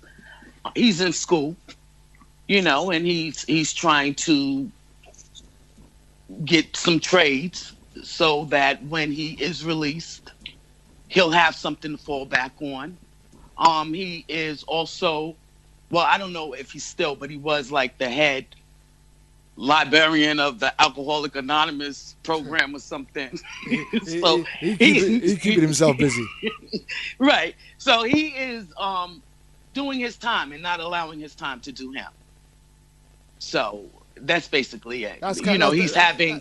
That is amazing testimony for a young man who's in, because the bottom line is, again, as I said, when you go to jail for a crime like that, most people are on you. You're not going to get a chance to settle and progress. Right. People are on you, and the best that you can do is hide in your cell and hope that nobody notices you. But there he is, pushing himself out there. I suppose anybody wants to hear it will hear that he's innocent. Has he given an impression as to what the inmates think of him and his charge? No, he said he don't discuss his charges or anything like that with any of the inmates, and he pretty much he does stay to himself as far as personal conversation. He said he only makes conversation when necessary. You know, he tries to stay in his own business, do his schoolwork. He likes to work out. That's always been his thing, is working out, exercising. And what he's doing is he's experiencing a lot of food allergies, and that goes back to that night when he had his head on her leg, and he kept saying he was sick. His attorney kept saying, "Why were you so sick? Why were you so sick?" He said he didn't know. He didn't know why he was sick. He had been drinking green gin and juice that evening, and that's all he had been drinking. The attorney sent the investigator to the ABC store to get a bottle of what he was drinking, it had strawberries in it. And Reggie is allergic to strawberries. Okay. So he's experiencing a lot of food allergies. So that's another thing he's trying to figure out, what he can eat, what he can't eat, because basically they told him if he eats something and he has an allergic reaction, he just needs to write down what it was that he had an allergic reaction to. But he's well aware that if he has an allergic reaction, if stuff starts closing up, how quickly are y'all going to get to me to make sure that I'm going to be all right? So that right there is kind of an obstacle for him right now. But other than that, he's doing what he needs to do. Let's just go back to the victim for a moment. So you guys were telling me earlier on that she had a cancer scare and etc. Tell me about what her health is like now. I don't know, because I don't know her, and because I know that this is far from over with. Like we used to go to the place where she worked at. We go someplace else now to shop. Instead of going to that supermarket, we go somewhere else. So I really don't know anything about her. I know she had stomach cancer, and that was something that she was fighting and struggling with. But I don't talk to anybody that knows her, because again, this is not over with. So I don't know what's going on with her. Hopefully she's okay. We hope that she's okay, but has anybody thought about maybe now, after she's been through what she's been through, maybe she might be willing to speak the truth? No, she went through this right before trial. So if she didn't get up on that stand and tell the truth, then there's no, and I don't know if she was afraid that, maybe that we might bring charges up on her because she did this, or that she would get in trouble. We just wanted to get past this, because I know without a shadow of a doubt that she didn't do this because she's just this evil creature. There has to be something behind all of this. And I realized that. So if she didn't come clean during trial, I doubt very much if she will ever come clean. How much, I'll go to Katie. How much of what she brought forward do you think was based on the relationship between the housemates and Reggie? Do you think that was an allegation made trumped up just to cause that problem for Reggie because of she was sticking up for the other guy? I believe she already had a plan in her mind to make this allegation against somebody. I believe that's why she kept saying things like, I sleep naked with my door unlocked. And then I think the fact, I don't know any of this for sure. This is just my personal opinion. But I think the fact that him and her roommate at the time, who they were really close friends, they've been friends for years. I think the fact that they had an altercation that night is what caused her to decide to choose to pin this all on him. That's my opinion on the matter. Did anybody ask why she decided to have a get-together with males only? What was her purpose for just having a get-together, a drink up, a mash up, a party up with just males? Because that just seems to me like an invitation to a gangbang or an orgy. That's what it seems like to me as well, but she's never been very stable. I don't know her well. Her roommate at the time, the one Reggie actually had the altercation with, I used to be pretty close friends with him years before I met Reggie. So I know her vaguely through him, and she's just always been, she doesn't like other females very much, typically. She wants to be the center of attention. Well, that's one way to go about it, and just invite a whole party of men and no women and just keep them all to yourself, right? You're bound to get screwed one way or another. No pun intended, but hey, the thing is, I can't understand for the life of me why anybody wouldn't look at that and think to themselves, there's just something wrong with that. If I had a party and I just invited girls and had no males here, my wife would hit the roof. So why hasn't her boyfriend questioned why she had this gathering, this get-together with all these males while he was at work? I think that For one, they're not even together any longer. I think. Yeah, but they were together then. Right. I think reading his statement, she did not tell him that she was having a party with just males. I think the other girl, BY's girlfriend, was included in that at the time. So I think the truth came out after the fact. Okay. So I think that's the reason why he never questioned. I honestly believe that because of the fact that she had this party with the males only, and also the fact that earlier that evening there was an argument between BY and his girlfriend and her, because his girlfriend started getting wind to the fact that she thought something might have been going on between the two of them. Right. So I think maybe she did that as a distraction, or again too, because in all her statements, it says that he kept saying that Reggie kept saying, I'm your boyfriend. Just call me Jay. I'm your boyfriend. Who is Reggie? I'm your boyfriend. I'm your boyfriend. And then as soon as this alleged attack was over with, the first person she called was the boyfriend. So I think there was she needed some kind of attention. Because for one, the whole story, in her statement, it says that he was butt naked. Who gets butt naked to attack someone? And here's the thing.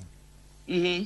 Most women, if they were about to be attacked, there are two conditions where the woman would actually shout out in the hope, that the attack would stop.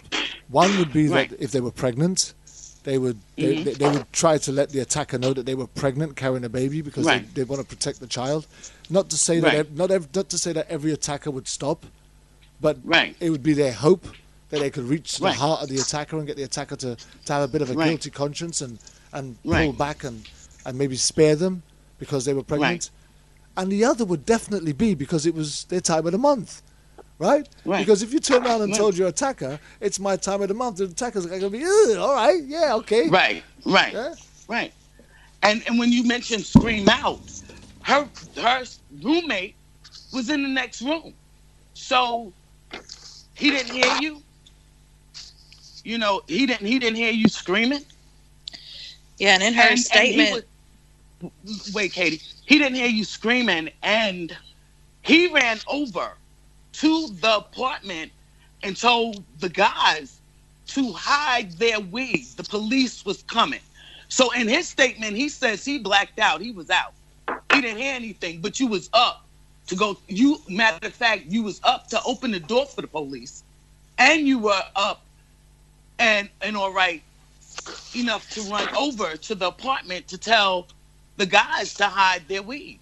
And this is when he had the opportunity, when he stole Reggie's phone, and he stole the other guy's car keys and some hats.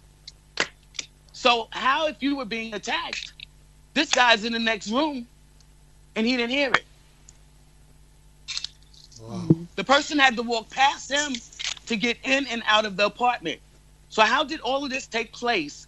And he was that blacked out, but he could get up to open the door for the cops, and he could run over there to tell these guys that the police was coming, and he was able to steal their stuff. And in her statement, she claims that, she did scream, and that's what got Reggie off of her, but that he sat on the edge of her bed and took his time putting his clothes back on. But there were other people in the house, at the very least her roommate was there. And as Monica said, he was awake enough to go and run over to the house across the street and steal their phones and warn them that the police were coming. But he didn't hear her screaming and have time to come in there while Reggie was supposedly very slowly putting his clothes back on and taking his time leaving. So you're telling me... I'm sorry. You're telling me that she is portraying this the scene now, right, where Reggie's just raped her. Reggie's just finished raping her, right? And while there are witnesses lying around that could incriminate him, right, and prove that he did whatever it is that she's going to claim that he did, he took his time. Yeah, and that's what it says. That's what she said. He didn't hurry up and get his clothes on and get the heck out of he here. took his time. Right? Before she realized it was him.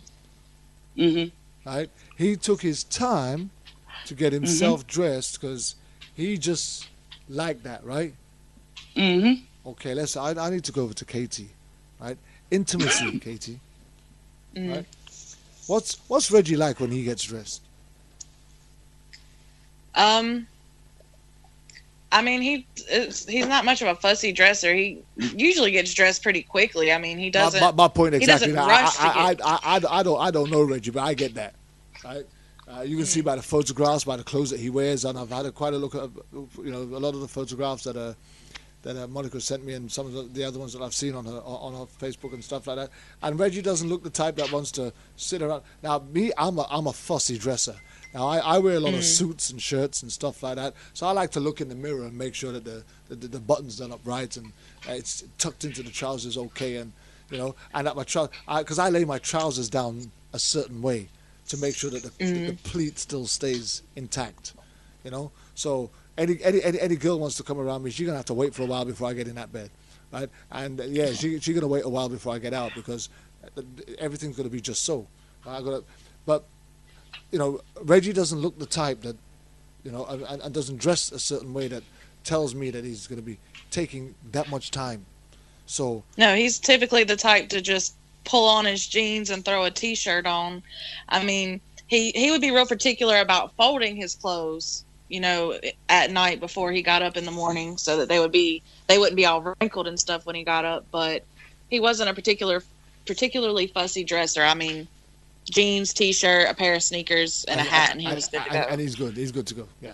So, so what was she trying to insinuate about him taking his time? What, did he enjoy it that much he didn't want to leave? I guess I don't know what she was trying to insinuate. So here's the thing, right? Was she a model kind of looking girl? I mean, no. I haven't seen a picture of her. I don't know. So I'm gonna need you to. I mean, she's a cute girl. She's she's pretty attractive, but she's not the type that he typically would like. I mean, she's not an ugly girl by any means. Yeah. But that's just not his type, and he said that multiple times that's not the type of girl he's attracted to. But here's the thing, Katie. He's not a desperate man when it comes to sex either, is he? No, he's not at all. Was he? I mean, Go on. He's a good-looking guy. I mean, if he wanted to find a woman to sleep with, it wouldn't be that hard for him. I mean, there were times when women would come to him when he was out and try to, go home with him and stuff. I mean, he wasn't desperate to find somebody to sleep with him. No, he's a good-looking guy. Yeah, he's a very good-looking guy. He's very charming, has a great personality. I mean, it's not hard for him to find somebody to be with. It's all pretty strange and peculiar, but what's even stranger and peculiar is that the district attorney saw enough evidence there to bring it to trial, and B, having heard all of the information, the jury still decided to find him guilty. Now, I ain't no judge, I ain't no district attorney, and I weren't on the jury. But had you presented this case to me and asked me what did I think, I'd have been telling you don't want to even go take that into any courthouse because they'll just laugh you out. But unfortunately, that didn't happen for Reggie, and Reggie is now in jail. So what can we do? What can be done now? What's the next step in order to try and get Reggie free? I mean, we've contacted some innocence organizations, that work for wrongful convictions, but really until his appeal, they won't do anything. So we're just playing a waiting game right now. And we just need to get this story out because there seems to be a problem in this country right now. And especially in the part of the country we're in. It may be life, may it be 2 years, 3 years, or 5 years. No one innocent should be sitting in jail. And I think women that go and make these accusations and cost these men their freedom, they need to start being held accountable. Absolutely. Because if there's nothing there, if there is absolutely nothing there, nothing, even to the point where when she said that he choked her, she had 4 little scratches on her chest. If you choke a dog is going to come out fighting. If you choke a cat, because once you win, you can't breathe, you're coming out. Yeah, you're flapping, so you're how scratching. was somebody being choked, but the person choking them has no scratches, no bruises, no nothing? No, because nobody gets choked and just lay there. It's a natural human reaction. Absolutely. You're going to react if you can't breathe. Absolutely. You're going to grab the hand. You're going to try and pull the hand off your throat. Your nails are going to dig into their hand. There's going to be some blood. There's going to be something under your skin. Something. Yeah. Right. And then also 4 little scratches. Wait, Katie. The 4 little scratches she had on her chest. Anybody thinking, any logical person that really thinks, when you looked at those pictures, you would have been able to see those look self-inflicted because the skin wasn't even broken. A cat could have done more damage than that. Wow. It was almost like, oop, let me put this here. I don't want to hurt myself. And that's exactly how it looked. And I guess because of this county, and I'm not going to say too much because I don't want to insult the people that live in this county, but some things just are not logical, A lot of times the elevator don't go straight to the top. So, and then on top of it being a fixed fight. Yeah. What was you going to say, Katie? Oh, I was going to go back to the supposed strangulation. The accuser is a rather small girl. She's not big at all, and Reggie is a big guy. So if he was choking her, she wouldn't have little itty bitty scratches like that anyway. I mean, there would be she'd have some big fingerprints right around her throat. Yeah, she would. Exactly. I mean, she would have really big, marks on her neck. She wouldn't have little itty bitty scratches from a guy that size. But she didn't have any scratches on her. She didn't have any scratches on her neck. That's the problem. She had them on her chest. You can't choke somebody from the chest. You can't even grab somebody from their chest. A very, very fat person with flabby skin, maybe. Yeah, maybe. Well, that was not her. Tina. Tina. Hi, Tina. Tina? She must have got disconnected, huh? No, she's still there. But it's okay. She might have put the phone down. No, she's still there. She's still on live, but she must be busy doing something. But look, I was going to bring Tina in because I wanted her to just summarize a couple of things for me. But Katie, let's go with you because we're just coming into the last 6 or 7 minutes, and I just want to make sure that everything that we wanted to get out, we get out. Is there anything else that you feel that you need to add onto this that we might not have covered, or you just want to re-emphasize? I think everything's been about covered. I really hope that there's somebody out there listening that hears this and is willing to help, because nobody deserves to be in the position that Reggie's in, but nobody deserves it he deserves it least than anybody else that I know. I mean, he is truly one of the best human beings I have ever met. He's just a kind, sweet person, and it breaks my heart that he's going through this. And I hope that somebody hears it and decides to try to help, because he deserves his freedom. He deserves to have his name cleared. I just hate that this is happening to him. Tina, are you back? Tina not back. She might have went to the bathroom. I think we're going to be missing Tina. But Monica, do you want to just summarize your last thoughts? I just hope somebody gets involved. I think that the corruption, I think because there's a man named Ronnie Long that's in the same facility as Reggie, and he's in there for. I know about that. I know Ronnie Long. I've had his family on this show. Yeah, I think that there's so much corruption here, and in these small rural towns where everybody knows everybody, and for some reason. In fact, if I remember correctly, Ronnie Long's on his. They've actually retracted the evidence that put him in jail, haven't they? I think they lost it.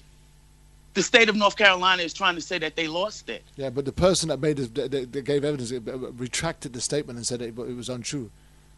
Mm-hmm. So I'm surprised that he's still in jail. But yeah, it's just messy, and I tried to raise my sons to always do the right thing, no matter how uncomfortable it is, and it's a hard thing to watch and know and have proof that this is what the corruption that went on. It was unnecessary. There was no reason for this. Yeah.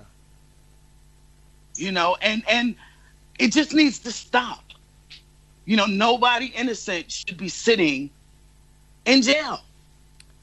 This is somebody's life. My son had a future. My son worked every single day. As a matter of fact, in court, his attorney said, out of all those guys, he was the only one that held a job. Wow. He was the only one working. The rest of them sat home, played video games, and smoked weed. This is not right.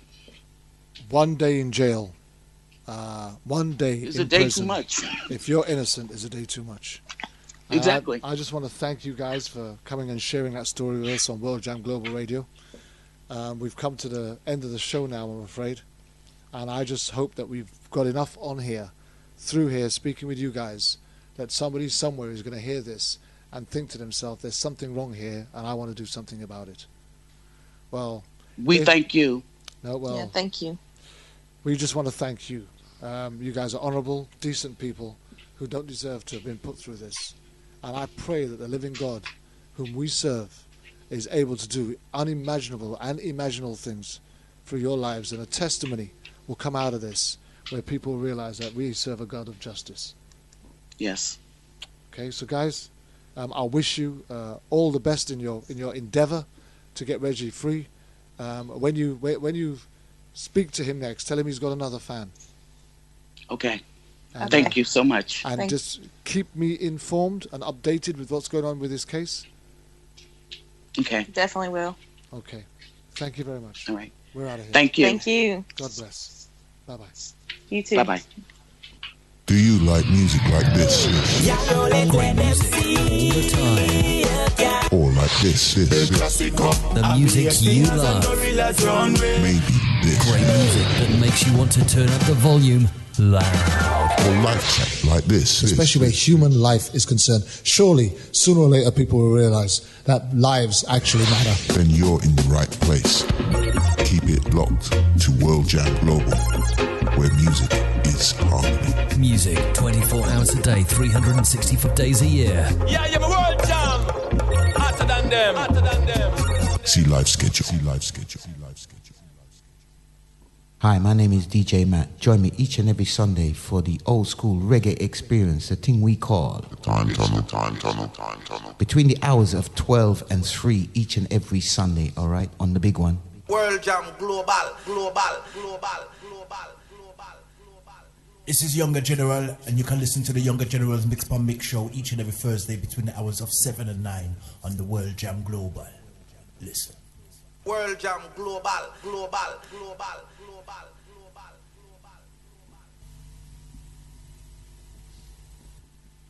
Dr. Feel Good. You know, say I met them people I feel too good when you play music like this. You play the music you're too good. Alright, here one. Drop it again, Dr. Feel Good. Drop a song there again. Make them feel good and done here, man. Oh my gosh. Radio Cardi's Big Night Out. their 10th birthday fundraiser at the Temple of Peace and Health, Cathays Park, this Sunday, 8th of October, 6 p.m. till late. Special guest DJs. Yes, Bobby Smooth. And yes, it's me, myself, Dr. Feelgood, coming back to Cardiff after 20 years. Play music like this.